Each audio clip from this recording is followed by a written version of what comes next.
तो hello student, welcome back to my channel Samrat academy. तो दोस्तों, मेरा नाम है कैश और मेरे प्यारे विद्यार्थियों, इस वीडियो में हम बात करने वाले हैं क्लास 10th साइंस के जो चैप्टर दूसरा है अम्ल, क्षार तथा लवण, उसके सभी महत्वपूर्ण प्रश्न एक ही वीडियो में। ठीक है मेरे प्यारे विद्यार्थियों, इससे पहले पहला चैप्टर जो था रासायनिक अभिक्रिया तथा समीकरण, मैंने एक वीडियो में इस सभी महत्वपूर्ण प्रश्न बता दिया था। ठीक है, और उसको नहीं देखें तो डिस्क्रिप्शन में लिंक, इसी वीडियो के डिस्क्रिप्शन में लिंक मिल जाएगा, वहाँ से उसको देख सकते हैं पहले चैप्टर को। ठीक है, या तो प्ले लिस्ट में चले जाइए। और इस वीडियो में बात करने वाले हैं अम्ल, क्षार तथा लवण, जो दूसरा चैप्टर है केमिस्ट्री का, उसके मोस्ट इंपोर्टेंट क्वेश्चन बात करने वाले हैं। और सभी प्रश्न महत्वपूर्ण प्रश्न ये कई वीडियो में देखेंगे। और इसमें हमने लिया है उन सभी प्रश्नों को, सभी महत्वपूर्ण बहुविकल्पीय प्रश्न लिया है, सभी महत्वपूर्ण अति लघु उत्तरीय प्रश्न लिया है, और सभी महत्वपूर्ण लघु उत्तरीय और सभी महत्वपूर्ण दीर्घ उत्तरीय, मतलब कंप्लीट वीडियो यह है। ठीक है मेरे प्यारे विद्यार्थियों, सब कुछ चारों कैटेगरी का हमने प्रश्न लिया है, इससे बाहर एक भी प्रश्न नहीं जाएगा। अगर ये वीडियो आपने देख लिया है, अगर देख लेते हैं पूरा वीडियो, तो अम्ल, क्षार तथा लवण से जो भी क्वेश्चन बनेगा, ठीक है, आप उसको आसानी से कर पाएंगे। ठीक है, टारगेट 90% का हम लोग का है 2022 बोर्ड एग्जाम में, तो बहुत अच्छे से तैयारी हो रही है। तो मेरे प्यारे विद्यार्थियों, चलिए वीडियो स्टार्ट करते हैं और सबसे पहले बहुविकल्पीय प्रश्न देखेंगे। ठीक है, वीडियो को लाइक नहीं किया, इस वीडियो पर हमने रखा है 500 लाइक का। ठीक है मेरे प्यारे विद्यार्थियों, 500 टारगेट लाइक रखा है। और वीडियो को लाइक नहीं किया तो लाइक कर दीजिए, चैनल पर नए हैं तो चैनल को सब्सक्राइब कर लीजिए हमारे साथ जुड़कर। और इस बार 2022 बोर्ड एग्जाम में टारगेट जो 90% का 100% उसको अचीव कीजिए। ठीक है, तो चलिए सबसे पहले हम देखेंगे बहुविकल्पीय प्रश्न, इसके बाद अति लघु उत्तरीय देखेंगे, इसके बाद लघु उत्तरीय देखेंगे, इसके बाद दीर्घ उत्तरीय देखेंगे। ठीक है, चलिए मेरे प्यारे विद्यार्थियों, सबसे पहले हम बहुविकल्पीय की बात करेंगे। और देखिए, सबसे पहले देखिए बहुविकल्पीय प्रश्न आपकी स्क्रीन पे आ गया है, जो कि वेरी वेरी मोस्ट इंपोर्टेंट है, सभी प्रश्न है जो कि करना है आप लोगों को। पहला प्रश्न बताइए, जो कि बहुत ही ज़्यादा महत्वपूर्ण प्रश्न है, और प्रश्न यह है कि क्षारीय विलयन का पीएच है। कह रहा है कि जो क्षारीय विलयन होता है, तो क्षारीय विलयन का पीएच मान कितना होता है? 0, 7, 7 से कम कि 7 से अधिक होता है? बताइए, वेरी वेरी मोस्ट इंपोर्टेंट है।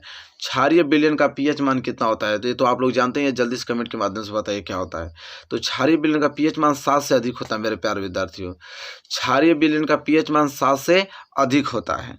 ठीक है, जो कि वेरी मोस्ट इंपोर्टेंट, सबको मालूम। देखिए, अगर 7 रहेगा तो उदासीन हो जाएगा, 7 से अधिक होगा तो क्षारीय हो जाएगा, 7 से कम रहेगा तो अम्लीय हो जाएगा। ठीक है, ये तो तीनों बात आप याद रखिएगा। ठीक है, प्रश्न बनता है तो क्षारीय विलयन का पीएच मान 7 से अधिक। क्लियर है? पहले का क्या हो जाएगा? Option number D right answer. दूसरा है कि क्षारक के साथ हल्दी का रंग होता है। कह रहा है कि क्षारक है, उस क्षारक के साथ कोई क्षारक है, उसमें अगर हल्दी मिला दिया जाए तो उसका रंग कैसा हो जाएगा? पीला, नारंगी, भूरा, लाल कि अपरिवर्तित रहेगा? बताइए, very very most important question है। ठीक है, तो सबको मालूम है कि कोई चीज़ क्षारक है और उसके साथ हल्दी मिला देंगे तो उसका रंग भूरा लाल हो जाएगा। क्या हो जाएगा? भूरा लाल हो जाएगा। ठीक है, तो जैसा कि आप लोग देखते हैं, कपड़ा देखें, कपड़ा, और कपड़ा पे आप लोगों का सब्जी वगैरह गिर जाता है कि जिसमें हल्दी की मात्रा ज़्यादा होती है, सब्जी अगर कपड़ा पे गिर गया है तब उसको आप धोने जाते हैं, किसी क्षारक से, किसी साबुन से आप धोने जाते हैं तो देखेंगे तो वो लाल हो जाता है। ठीक है, तो वही कह रहा है कि क्षारक के साथ हल्दी का जो रंग होता है वो कैसा होता है? तो भूरा लाल हो जाता है। ठीक है, ऑप्शन सी क्वेश्चन नंबर दूसरे के लिए राइट आंसर हो जाएगा। चलिए प्रश्न नंबर तीसरा देखिए, अम्लीय विलयन का पीएच मान। अभी हम देखें क्षारीय विलयन का, हमने बताया क्षारीय विलयन का पीएच मान 7 से अधिक होता है, तो अम्लीय विलयन का पीएच मान 7 से कम होगा। तो देखिए, 7, 7 से कम, 7 से अधिक कि 0, तो क्या हो जाएगा? 7 से कम हो जाएगा ना। क्या हो जाएगा? 7 से कम। अम्लीय विलयन का पीएच मान 7 से कम हो जाएगा। आई होप आपको क्लियर हो गया होगा। प्रश्न नंबर तीसरे का ऑप्शन नंबर बी क्या हो जाएगा? राइट आंसर हो जाएगा। ठीक है, चलिए हम बढ़ चलेंगे अगले प्रश्न की तरफ, प्रश्न नंबर 4 की तरफ।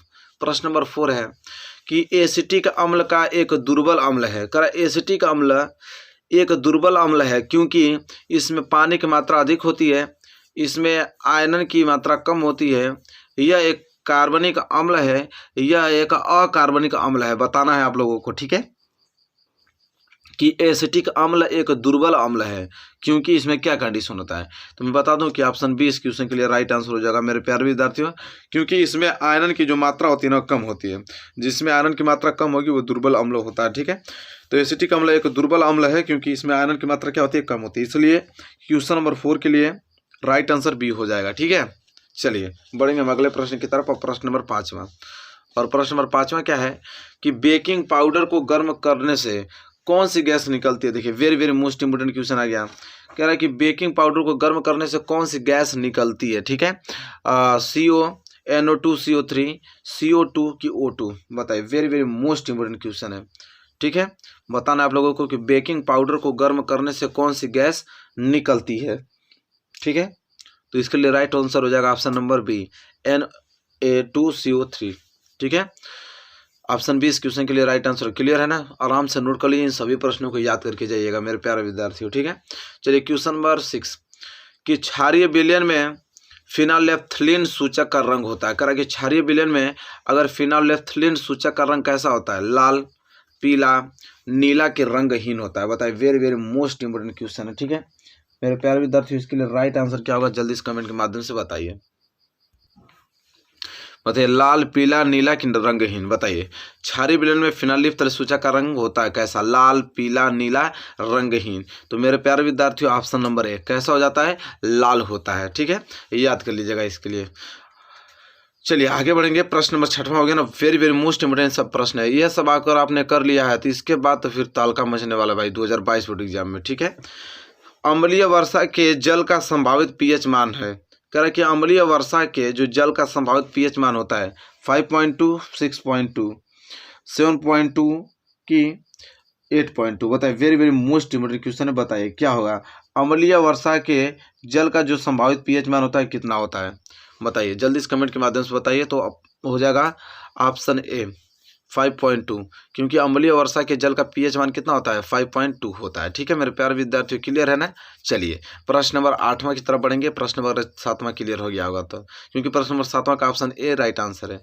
प्रश्न नंबर 8वां, धोने के सोडे का रासायनिक सूत्र है। वेरी वेरी मोस्ट इंपोर्टेंट है। ठीक है, बताइए धोने के जो सोडा होता है, जो कपड़ा धोने वाला सोडा होता है, उसका रासायनिक सूत्र क्या होता है, NaHCO3, Na2CO3, 10H2O कि CaOCl2 कि NaOH। बताइए, वेरी वेरी मोस्ट इंपोर्टेंट है। ठीक है, तो जो कपड़ा धोने का रासायनिक सूत्र होता है, धोने के सोडा का जो रासायनिक सूत्र होता है वो होता है ऑप्शन बी, Na2CO3 10H2O होता है। ठीक है, Na2CO3 10H2O होता है। ठीक है, आई होप क्लियर हो गया होगा प्रश्न नंबर 8वां। चलिए प्रश्न नंबर 9 इस स्लिप में इसको देखते हैं। प्रश्न नंबर 9 क्या है कि सल्फ्यूरिक अम्ल में अम्लीय हाइड्रोजन परमाणु की संख्या है। कह रहा है कि जो सल्फ्यूरिक अम्ल होता है, तो सल्फ्यूरिक अम्ल में अम्लीय हाइड्रोजन परमाणु की संख्या कितना होता है। Very very most important question है। ठीक है, बताइए 2, 1, 3 कि 0।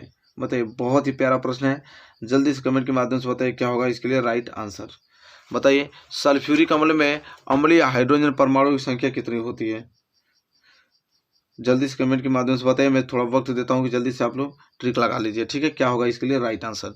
तो सल्फ्यूरिक अम्ल में अम्लीय हाइड्रोजन की परमाणु की संख्या कितनी होती है, 2 होती है मेरे प्यारे विद्यार्थियों। कितनी होती है, 2 होती है। ऑप्शन ए इस क्वेश्चन के लिए राइट आंसर हो जाएगा। ठीक है, चलिए अब नेक्स्ट प्रश्न नंबर 10वां, शुद्ध जल का पीएच मान। ठीक है, very very most important question है। ठीक है, बहुत बार एग्जाम में आ चुका हुआ यह प्रश्न है कि शुद्ध जल का पीएच मान कितना होता है, 0, 1, 7 की ऑप्शन डी 14। बताइए, very very most important question है। शुद्ध जल का पीएच मान कितना होता है, तो शुद्ध जल का पीएच मान 7 होता है, क्योंकि शुद्ध जल जो होता है वो उदासीन होता है।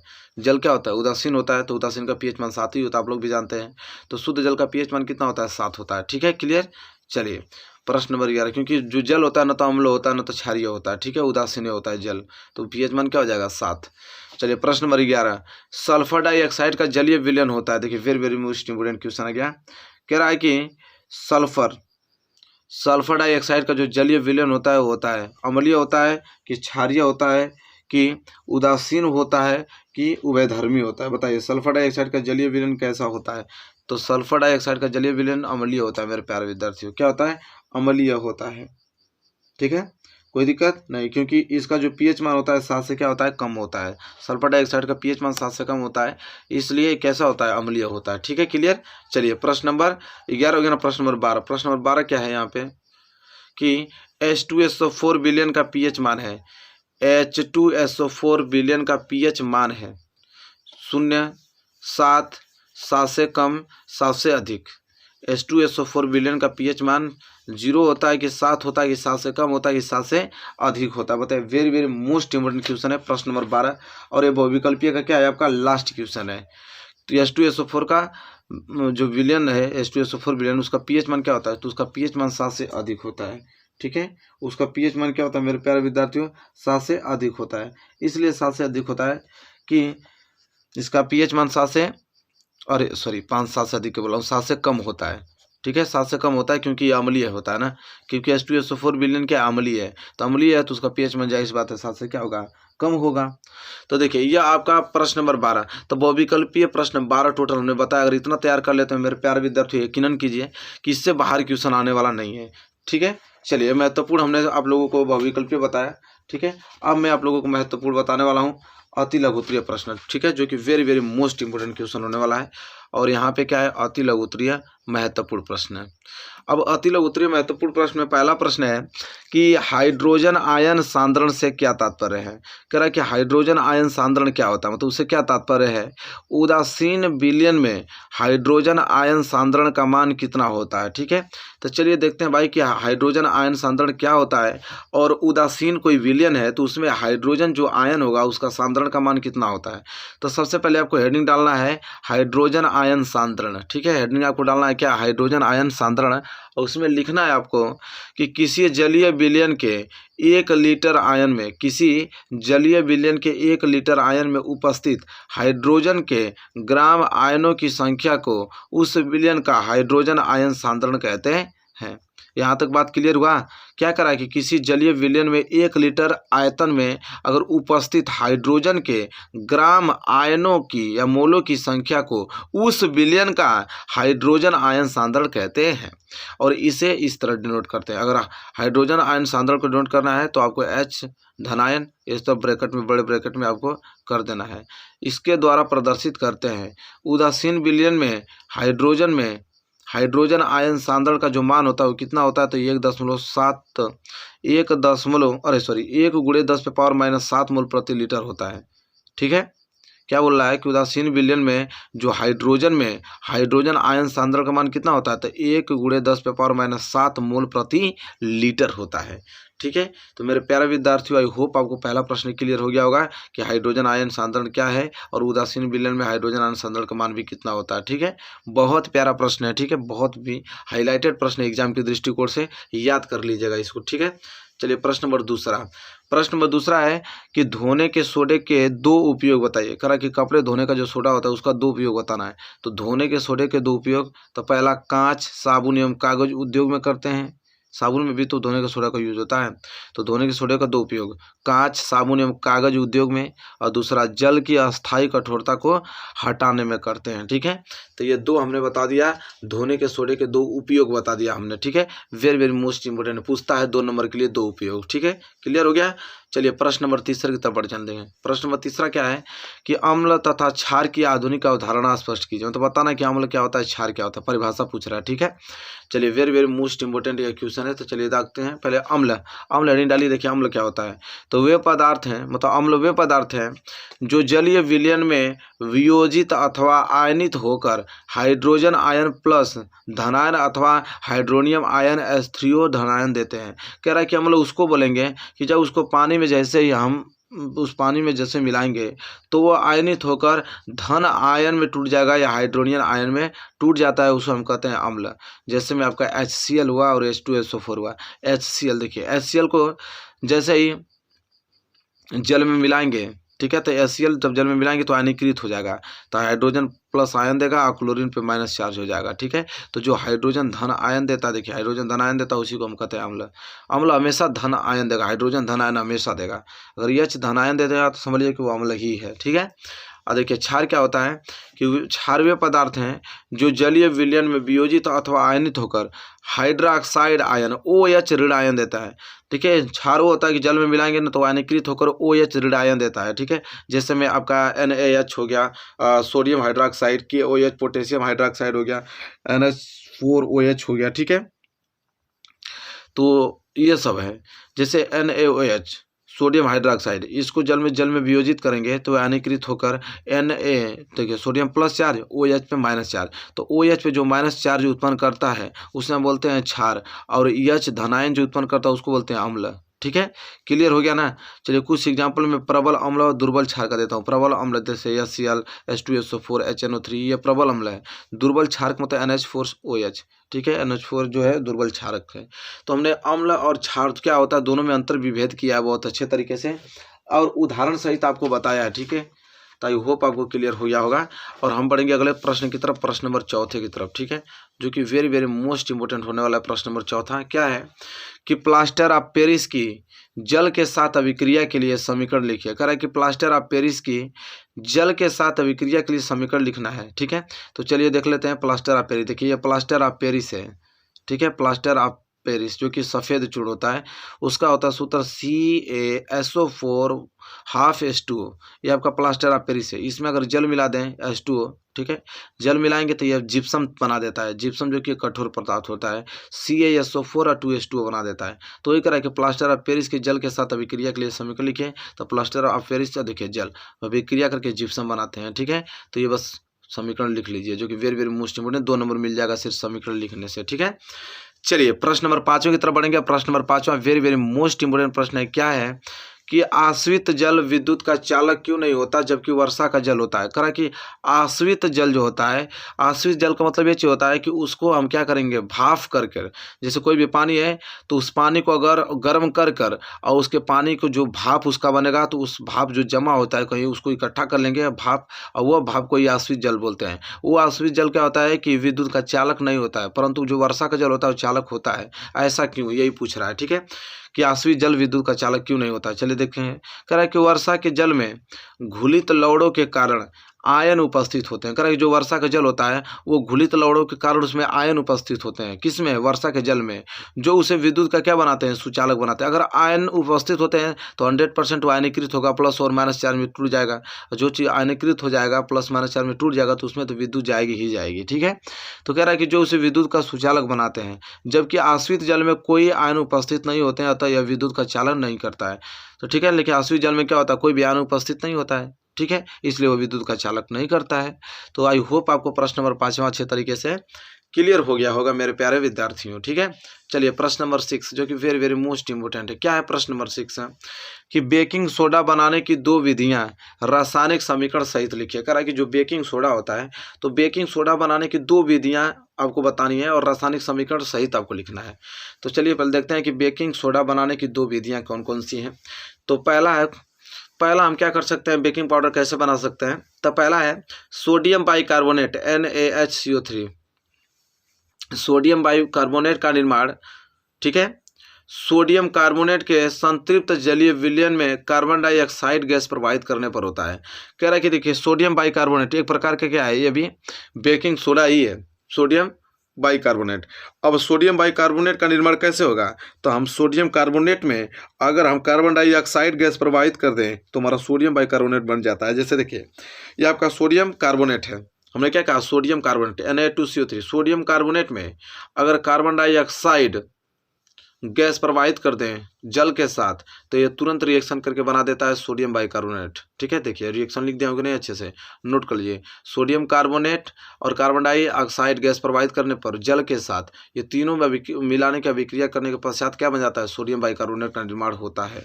और दूसरा क्या होता है, दूसरा तरीका, तो दूसरा होता है कि सोडियम क्लोराइड की अभिक्रिया अमोनिया जल एवं कार्बन डाइऑक्साइड से करवाने पर बेकिंग सोडा, जिसे हम सोडियम बाइकार्बोनेट बोलते हैं, उसका प्राप्त होता है, ठीक है। बेकिंग सोडा को ही सोडियम बाइकार्बोनेट कहते हैं।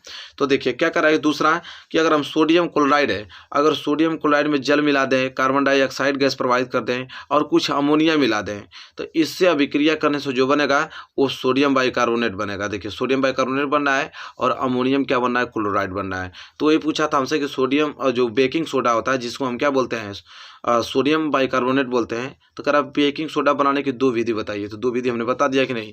पहला विधि है कि sodium carbonate carbon dioxide gas प्रवाहित करने पर जल के साथ सोडियम बाइकार्बोनेट बनाता है, और दूसरा विधि कि सोडियम क्लोराइड ले लीजिए, जल ले लीजिए, कार्बन डाइऑक्साइड और अमोनिया मिलाने से बन जाता है सोडियम बाइकार्बोनेट और अमोनियम क्लोराइड बन जाता है। तो 2 विधि देखिए हमने बता दिया ना आप लोगों को, कोई दिक्कत नहीं होनी चाहिए। बहुत ही ज़्यादा इम्पोर्टेंट यह प्रश्न था, ठीक है।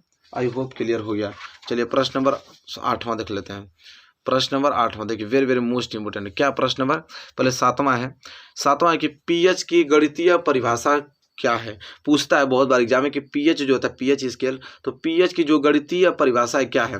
तो लिखेंगे हम लोग कि घोल की हाइड्रोजन आयन की सांद्रता की ऋणात्मक लघुगणक को पीएच कहते हैं। कह रहा कि घोल की जो हाइड्रोजन आयन की सांद्रता है उसकी ऋणात्मक लघुगणक को हम क्या कहते हैं, पीएच कहते हैं, जिसे निम्न समीकरण में प्रकट करते हैं इस तरह। इसको हम लिखेंगे पीएच माइनस log 10।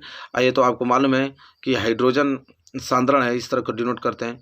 तो इतना लिख देंगे तब आपको, तभी भी आपको नंबर मिल जाएगा। ठीक है, यही होता है फार्मूला, पीएच बराबर माइनस log 10 H धन आयन।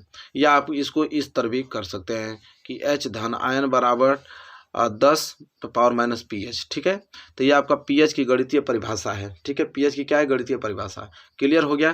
प्रश्न नंबर 7वां। प्रश्न नंबर 8वां देखिए, प्रश्न नंबर 8वां क्या है, वेरी वेरी मोस्ट इंपोर्टेंट है प्रश्न नंबर 8वां।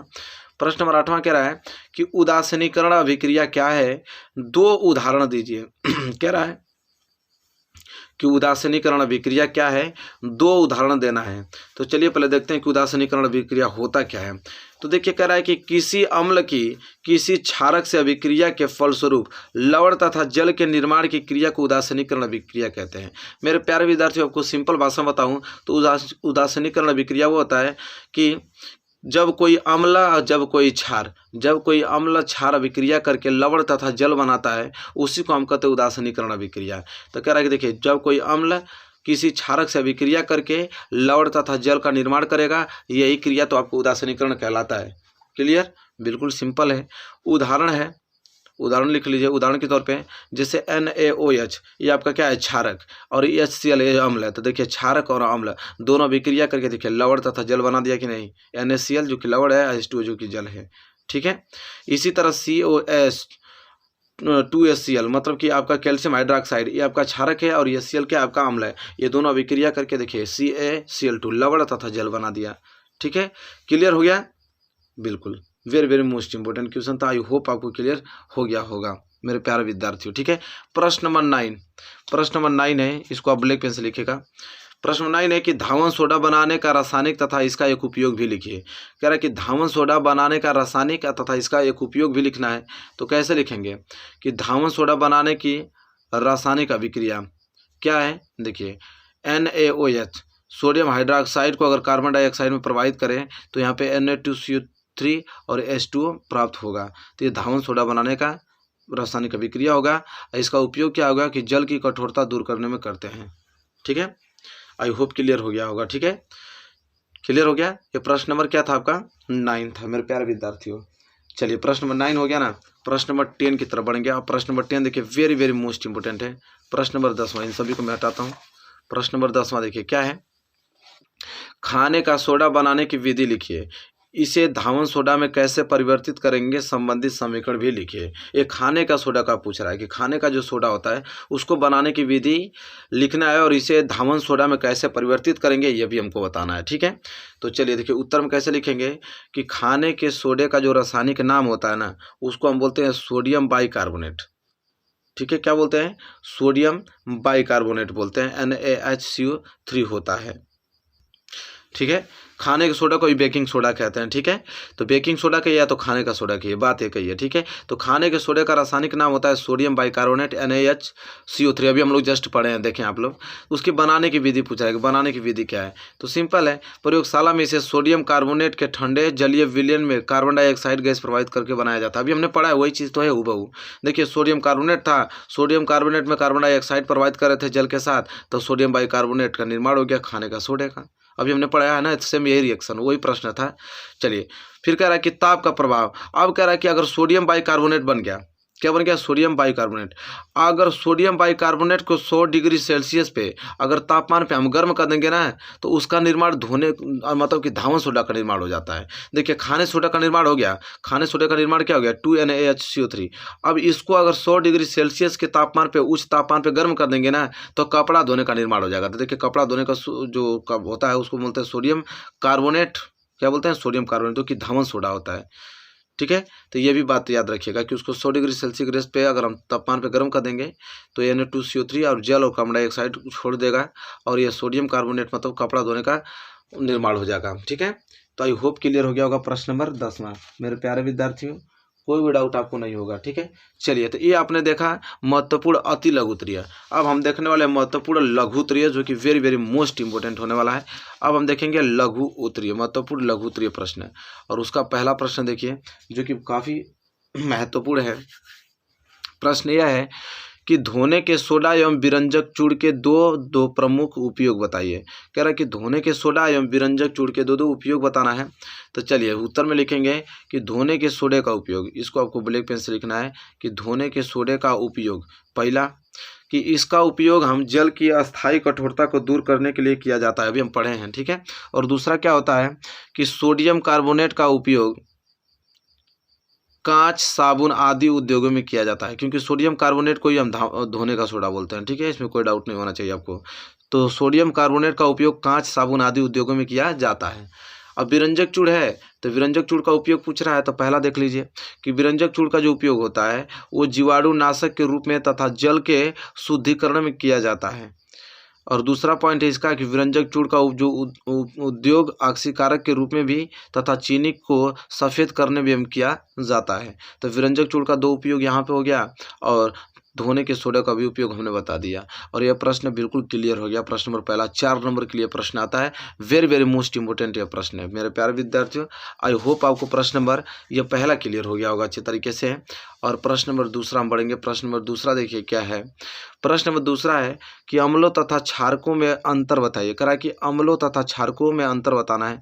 तो देखिए यहाँ पे आपको अम्ल, इधर आपको क्षारक डालना है। ठीक है, अम्ल क्षारक, जो मैं इस प्रकार का डिजाइन बताया हूँ इस तरह का डिजाइन आपको बनाना नहीं है, हमने अच्छा देखने के लिए बना दिया है। ठीक है, इधर अम्ल है, इधर क्षारक, आपको सिंपल एक लाइन इस तरह बीच में लाइन खींच देना है। तो अम्ल इधर, इधर क्षारक। तो देखिए अम्ल में पहला है कि अम्लों का स्वाद क्या होता है, खट्टा होता है, लेकिन क्षारक में क्या होता है कि क्षारकों का स्वाद क्या होता है, कड़वा होता है। ये तो पहला अंतर इस तरह समझ में आ गया आप लोगों को। दूसरा, ये नीले लिटमस को क्या कर देता है, लाल कर देता है। ये नीले लिटमस को लाल कर देता है कौन, अम्ल, लेकिन क्षार क्या करता है कि यह लाल लिटमस को नीला कर देता है। यह नीले लिटमस को लाल करता है, तो यह लाल लिटमस को क्या कर देता है, नीला कर देता है। ठीक है, दो अंतर हो गया। तीसरा अंतर देखिए क्या होता है कि अम्ल में इनकी प्रवृत्ति संक्षारक होती है, अर्थात इनके संपर्क में जो लकड़ी, कपड़ा, त्वचा आदि आने पर क्या हो जाता है, नष्ट हो जाता है। और क्षारक में क्या होता है कि इनकी प्रकृति भी संक्षारक होती है, परंतु यह प्रबल अम्लों की अपेक्षा थोड़ा कम संक्षारक होते हैं। ठीक है, तो क्लियर हो गया। 3 अंतर। चौथा अंतर देखिए, चौथा यह अम्ल है। अम्ल में जब यह क्षारों के साथ क्रिया करते हैं तो अम्लीय गुण विलुप्त हो जाता है। कह कि अम्ल जो होता है वो क्षारक के साथ अभी क्रिया करेगा ना, तो अपना गुण, अम्लीयता का गुण क्या कर देता है, खो देता है। लेकिन क्षारक में क्या होता है कि जब यह अम्लों के साथ क्रिया करता है तो क्षारीय गुण विलुप्त हो जाता है। ठीक है, तो यह देखिए जब अम्ल क्षारकों के साथ अभिक्रिया करेगा तो उसमें अम्लता का गुण विलुप्त हो जाता है, और जब अम्लों के साथ क्रिया करता है, जब क्षारक अम्लों के साथ क्रिया करेगा तो अपना क्षारीय गुण विलुप्त हो जाएगा। ठीक है, चलिए। और लास्ट अंतर है कि ये जल में विलय होकर H आयन मतलब H धन आयन उत्पन्न करते हैं, लेकिन क्या होता है क्षारक में है कि ये जल में विलय होकर OH ऋणात्मक आयन देते हैं, अभी हमने पढ़ा है अच्छे तरीके से। ठीक है, तो ये आपका अंतर था। उदाहरण भी देख लीजिए। उदाहरण में जैसे अम्ल में HCl हुआ, H2SO4 हुआ, HNO3 हुआ, HClO4 हुआ, ये सभी क्या है, अम्ल हैं। और क्षारक में जैसे कि OH हुआ, potassium hydroxide, NaOH sodium hydroxide हुआ, कैल्शियम हाइड्रोक्साइड हुआ, CaOH ट्वाइस। ठीक है, ये सब क्या है, क्षार हैं, और ये सब क्या है, अम्ल हैं। तो मेरे प्यारे विद्यार्थियों, अम्ल और क्षार में हमने बहुत अच्छे तरीके से अंतर विभेद किया है, और ये प्रश्न बहुत ज़्यादा इंपॉर्टेंट है। हमेशा आपको पूछता है कि अम्ल और क्षार में अंतर बताइए। ठीक है, चलिए। तो यह था महत्वपूर्ण लघु उत्तरीय। ठीक है, यहाँ पे 2 प्रश्न जो है अगर तैयार आप कर लेते हैं तो इससे बोर्ड एग्जाम में बाहर नहीं जाएगा मेरे प्यारे विद्यार्थियों, ये वादा है। ठीक है मेरा, और अच्छे से इसको तैयार कर लीजिएगा। चलिए, तो यह क्लियर हो गया होगा। तो हम बढ़ेंगे विस्तृत उत्तरीय प्रश्न की तरफ, मतलब दीर्घ उत्तरीय प्रश्न की तरफ बढ़ेंगे, जो कि वेरी वेरी मोस्ट इंपोर्टेंट होने वाला है। और कौन सा प्रश्न जो कि विस्तृत उत्तरीय प्रश्न का इंपोर्टेंट है वह है कि बेकिंग पाउडर का रासायनिक नाम तथा अणु सूत्र क्या है, इसको बनाने की विधि तथा 2 प्रमुख रासायनिक गुण समीकरण देते हुए लिखिए। चलिए देखते हैं बेकिंग पाउडर को। ठीक है, बेकिंग पाउडर मतलब खाना खाने वाला जो पाउडर होता है। ठीक है, बेकिंग पाउडर अभी हमने पढ़ाया था। देखिए बेकिंग पाउडर हेडिंग डालना है। देखिए सोडियम बाइकार्बोनेट, बेकिंग सोडा तथा पोटेशियम हाइड्रोजन टार्ट्रेट का मिश्रण बेकिंग पाउडर कहलाता है। ठीक है, बेकिंग पाउडर का मतलब कि खाने वाला सोडा देखें आप लोग, बेकिंग पाउडर, ठीक है, तो उसी को कहते हैं बेकिंग पाउडर, खाने वाला सोडा। तो कह रहा है कि देखिए सोडियम बाइकार्बोनेट, बेकिंग सोडा, देखिए सोडियम जो बाइकार्बोनेट होता है उसको बेकिंग सोडा कहते हैं, सोडियम बाइकार्बोनेट को बेकिंग सोडा कहते हैं, तथा पोटेशियम हाइड्रोजन टाइट्रेट उसमें मिला देंगे तो उन दोनों का मिश्रण बेकिंग पाउडर कहलाता है। क्या कहलाता है? Baking powder. ठीक है, चलिए अब कह रहा है बेकिंग सोडे का रासायनिक नाम, हेडिंग डालिए बेकिंग सोडे का रासायनिक। तो बेकिंग सोडे का रासायनिक नाम होता है सोडियम बाइकार्बोनेट अथवा सोडियम हाइड्रोजन कार्बोनेट। देखिए सोडियम बाइकार्बोनेट करेंगे तभी भी चलेगा, अथवा आप इसको सोडियम हाइड्रोजन कार्बोनेट भी कह सकते हैं। ठीक है, चलिए अब इसका अणु सूत्र क्या होता है? तो इसका अणु सूत्र होता है बेकिंग पाउडर का NaHCO3 होता है। ठीक है, NaHCO3। अब हेडिंग डालिए निर्माण विधि। अब इसका देखने वाला है कि निर्माण विधि कैसे निर्माण होगा। तो इससे प्रयोगशाला में धामन सोडा मतलब कपड़े धोने वाला सोडा जो सोडियम कार्बोनेट होता है उसके जलीय विलयन में कार्बन डाइऑक्साइड गैस अगर प्रवाहित करके प्राप्त किया जाता है। देखिए Na2CO ये आपका धोने वाला सोडा है, सोडियम कार्बोनेट, इसमें अगर जल मिला दें और कार्बन डाइऑक्साइड गैस प्रवाहित करें तो हमारा NaHCO3 मतलब आपका बेकिंग सोडे का निर्माण हो जाएगा, बेकिंग पाउडर का निर्माण हो जाएगा। ठीक है, ये तो इसका निर्माण विधि सिंपल अभी हमने पढ़ा है, वही तो प्रश्न है। ठीक है, अब इसका रासायनिक विधि देखेंगे। रासायनिक विधि मतलब इसके प्रमुख रासायनिक गुण निम्नलिखित है। कौन कौन? जैसे इसे 100 डिग्री सेंटीग्रेड से अधिक ताप पर गर्म करने पर यह अपघटित होकर किस में सोडियम कार्बोनेट बनाता है। ठीक है, अगर इसको देखिए सोडियम बाइकार्बोनेट है ना, ये आपका क्या है? बेकिंग सोडा है। ठीक है, बेकिंग पाउडर सोडियम कार्बोनेट, इसको अगर 100 डिग्री सेंटीग्रेड से अधिक तापमान पर गर्म कर देंगे ना तो कपड़ा धोने वाला निर्माण हो जाएगा, मतलब सोडियम आपका कार्बोनेट का निर्माण हो जाएगा। ठीक है, तो ये बात कहता है। तो खाने वाले सोडा को अगर 100 डिग्री सेंटीग्रेड पर तापमान पर गर्म कर देंगे तो आपका कपड़ा धोने वाला सोडा का निर्माण हो जाएगा, मतलब सोडियम कार्बोनेट का निर्माण हो जाएगा। ठीक है, तो आई होप आपको क्लियर हो गया मेरे प्यारे विद्यार्थियों। ठीक है, ये तो रासायनिक विधि, ये पहला विधि था। दूसरा रासायनिक विधि क्या इसका है कि यह अम्लों के साथ क्रिया करके सोडियम लवण जल तथा कार्बन डाइऑक्साइड मुक्त करता है। मतलब ये अम्लों के साथ, देखिए सोडियम बाइकार्बोनेट है HCl के साथ, HCl अम्ल है, तो सोडियम बाइकार्बोनेट अगर HCl के साथ अम्ल के साथ अभिक्रिया करके देखिए सोडियम लवण बनाता है, NaCl H2O जल बनाता है और कार्बन डाइऑक्साइड गैस क्या होती है? उड़ जाती है। ठीक है, तो क्लियर हो गया एक प्रश्न, यही दीर्घोत्तरीय प्रश्न वेरी वेरी मोस्ट इंपॉर्टेंट प्रश्न है। अब देखिए एक एक नंबर के लिए यह प्रश्न पूछा जाता है। कितने नंबर के? एक एक नंबर के लिए। क्या होता है जब, पूछेगा आपको कि क्या होता है जब पहला बूझे हुए चूने में क्लोरीन गैस प्रवाहित की जाती है। कह रहा है कि बूझे हुए अगर चूने में क्लोरीन गैस प्रवाहित कर दूंगा तो क्या होता है।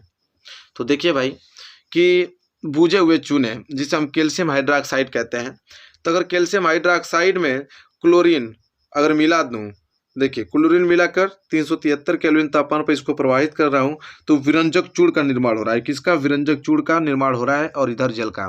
तो यही रिएक्शन आपको लिख देना है। ठीक है, आपसे पूछेगा कि क्या होता है जब बूझे हुए चूने में क्लोरीन गैस प्रवाहित की जाती है, तो सिंपल लिख लीजिएगा कि जब बूझे हुए चूने मतलब कैल्शियम हाइड्रोक्साइड में क्लोरीन गैस प्रवाहित करता हूँ तो विरंजक चूड़ का निर्माण होता है। इसी प्रकार इसका दूसरा अगर पूछेगा कि अमोनियम क्लोराइड जिसे नौसादर कहते हैं, तो अमोनियम क्लोराइड नौसादर को अगर हम बूझे चूने कैल्शियम हाइड्रोक्साइड के साथ गर्म करेंगे तो क्या होगा।